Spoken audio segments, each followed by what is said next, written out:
একটা গল্প বলছি আপনাদের সাথে।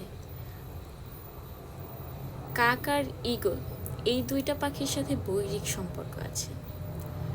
কাকই একমাত্র পাখি যে কিনা ঈগলকে পেছন থেকে আক্রমণ করে, ইভেন ওর ঘাড়ের এখানে আক্রমণ করার ট্রাই করে। তো ঈগল হচ্ছে গিয়ে ওকে পাল্টা আক্রমণ করা, ইভেন ওর সাথে ফাইট করা, এগুলো কিছু করে না।